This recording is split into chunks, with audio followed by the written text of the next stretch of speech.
Hi guys, Stefan here.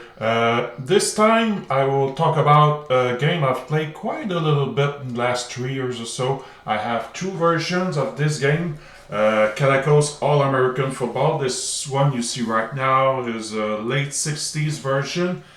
But at first I got this one, the 1958 version.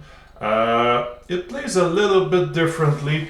I'll show you pretty much like their famous baseball game. It plays with disc instead of card and dice. So you can see some plays that go with every disc. Spot pass, short pass. These are most of their offense discs and defense disc right here. On this particular version, once you spin and it lands, let's say, off tackle, on this version, it means that the play happens. The previous version, the late 50s, early 60s version, it's the other way. It means that if it would land on the same play, it means that it would be block. So if you have one or the other version, gotta check the rules carefully on defense plays. It could go one way or the other. And also, just showing you how the board looks like in this particular version.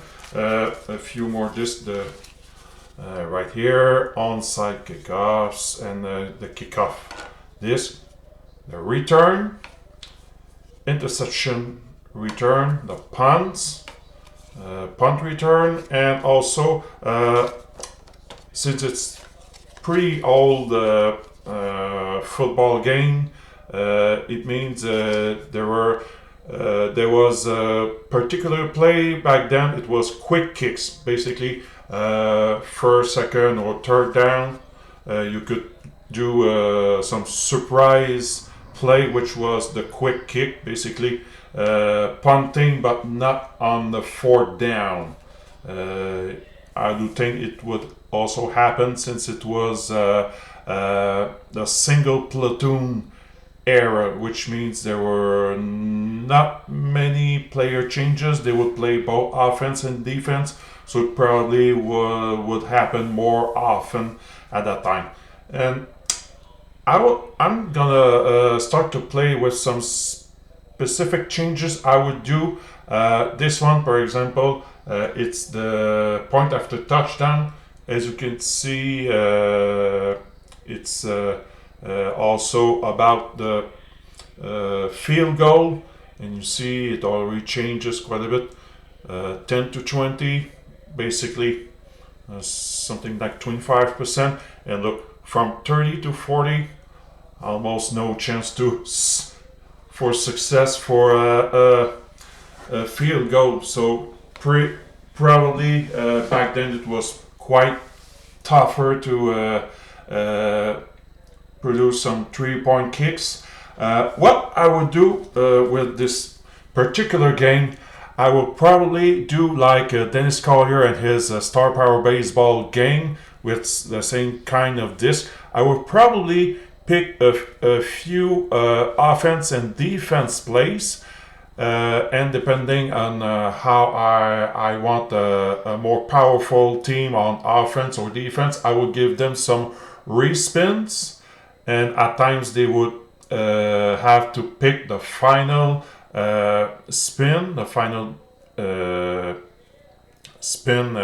since they could have a respin, or for the better team, they could have a chance to respin and then choose the better option for what they would try to do on offense or defense. So that's on this particular game, that's what I would experiment, so it would feel a little less of a generic game, but I would have a little hard time to put too much statistics, since it's pretty generic game compared to their baseball, which was quite a lot more specific. because every player will have his own disc. Let's say a guy like Babe Ruth, Gary Carter, you can name Mike Schmidt, who have their own portion for home run, for whatever play they could do better than other players. So I would try something, probably some a number of respins for each team depending on their strength, whether on offense or defense. And probably for some kind of college football, I would go a little bit the same thing, but with head coach for offense and let's say defense coordinator for defense play. So it would be maybe a number of respins for head coach and a similar number for defense coordinator. So it will feel a little less generic. It will reflect some things that will have strength and maybe some weaknesses as well at times. If their respin will always end up with worse results than original. So that's something I would experiment probably during 2023, making some kind of fictional league. I'd try something with this particular game, and maybe I would put some files. I'll see where I would publish, probably on Facebook groups I'm part in. So I would share my experiments. So thanks for watching, and see you later on more videos to come. Thanks. Bye.